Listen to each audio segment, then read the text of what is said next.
राष्ट्रपति जी के भाषण के पैराग्राफ को मैं कोट कर रहा हूं और मुझे आशंका थी कि ऐसी ऐसी बातों पर यहां जरूर इतराज करने वाले तो कुछ लोग निकलेंगे,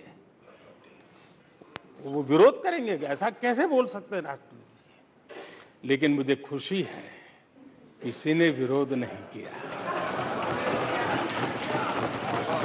सबने स्वीकार किया, सबने स्वीकार किया।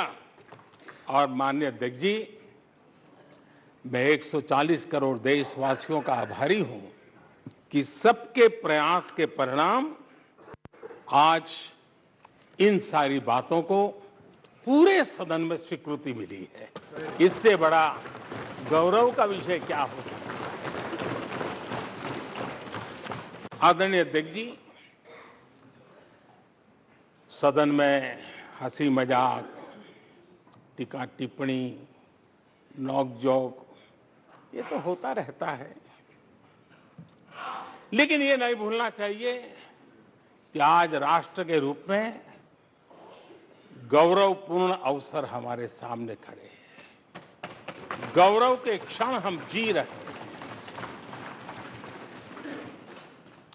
राष्ट्रपति जी के पूरे भाषण में जो बातें हैं वो 140 करोड़ देशवासियों के सेलिब्रेशन का अवसर है। देश ने सेलिब्रेट किया है। माननीय अध्यक्ष जी, 100 साल में आई हुई ये भयंकर बीमारी, महामारी, दूसरी तरफ युद्ध की स्थिति, बटा हुआ विश्व, इस स्थिति में भी, इस संकट के माहौल में भी देश को जिस प्रकार से संभाला गया है, देश जिस प्रकार से संभला है, इससे पूरा देश आत्मविश्वास से भर रहा है, गौरव से भर रहा है। आदरणीय अध्यक्ष जी, चुनौतियों के बिना जीवन नहीं होता है। चुनौतियां तो आती हैं, लेकिन चुनौतियों से ज्यादा सामर्थ्यवान है 140 करोड़ देशवासियों का जज्बा। 140 करोड़ देशवासियों का सामर्थ्य चुनौतियों से भी ज्यादा मजबूत है, बड़ा है और सामर्थ्य से भरा हुआ है। इतनी बड़ी भयंकर महामारी, बटा हुआ विश्व, युद्ध के कारण हो रहे विनाश,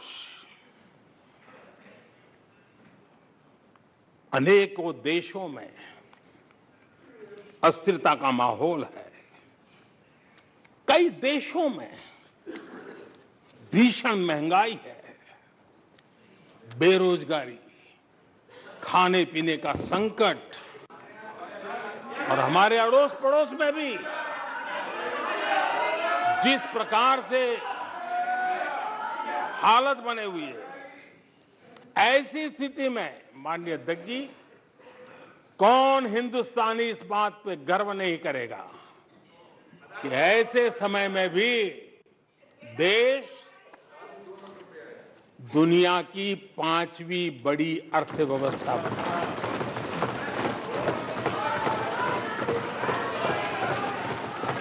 आज पूरे विश्व में भारत को लेकर के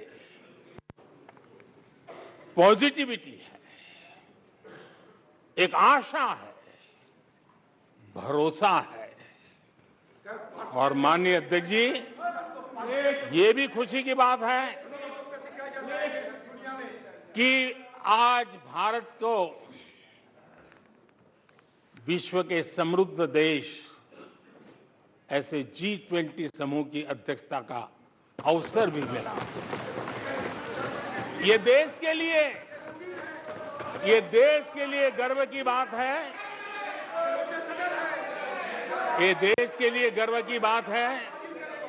140 करोड़ देशवासियों के लिए गौरव की बात है। लेकिन मुझे लगता है, पहले मुझे नहीं लगता था, लेकिन अभी लग रहा है शायद इससे भी कुछ लोगों को दुख हो रहा है। 140 करोड़ देशवासियों में किसी को दुख नहीं हो सकता है। वो आत्मनिरीक्षण करे, वो कौन लोग हैं जिसको इसका भी दुख हो रहा है। माननीय अध्यक्ष जी,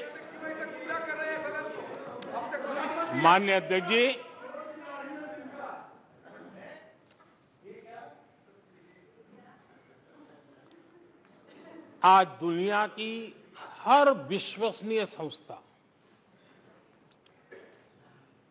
सारे एक्सपर्ट्स जो वैश्विक प्रवाहों को बहुत गहराई से अध्ययन करते हैं, जो भविष्य का अच्छे से अनुमान भी लगा सकते हैं, उन सबको आज भारत के प्रति बहुत आशा है, विश्वास है और बहुत एक मात्रा में उमंग भी है। और आखिर ये सब क्यों? ऐसे ही तो नहीं है। आज पूरी दुनिया भारत की तरफ इस प्रकार से बड़ी आशा की नजरों से क्यों देख रही है? इसके पीछे कारण है। इसका उत्तर छिपा है भारत में आई स्थिरता में, भारत की वैश्विक साख में, भारत के बढ़ते सामर्थ्य में और भारत में बन रही नई संभावनाओं में। माननीय अध्यक्ष जी, हमारी रोजमर्रा की जिंदगी में जो बातें हो रही है, उसी को मैं अगर शब्दबद्ध करूं और कुछ बातें उदाहरण से समझाने की कोशिश करूं। अब आप देखिए, भारत में एक 2-3 दशक अस्थिरता के रहे, आज स्थिरता है, पॉलिटिकल स्टेबिलिटी है, स्टेबल गवर्नमेंट भी है और डिसिसिव गवर्नमेंट है।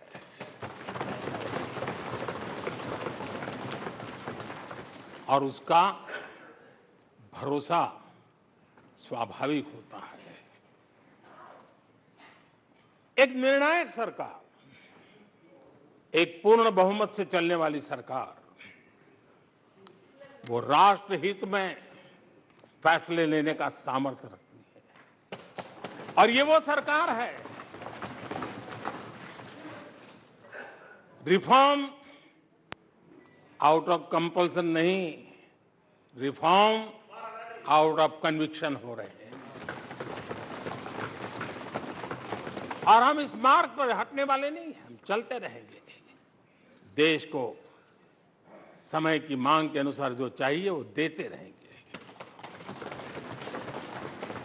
माननीय अध्यक्ष जी, एक और उदाहरण की तरफ मैं जाना चाहूंगा। इस कोरोना काल में मेड इन इंडिया वैक्सीन तैयार हुई। भारत ने दुनिया का सबसे बड़ा वैक्सीनेशन अभियान चलाया। और इतना ही नहीं, अपने करोड़ों नागरिकों को मुफ्त वैक्सीन के टीके लगाए। इतना ही नहीं, 150 से ज्यादा देशों को इस संकट के समय हमने जहां जरूरत थी वहां दवाई पहुंचाई, जहां जरूरत थी वहां वैक्सीन पहुंचाई।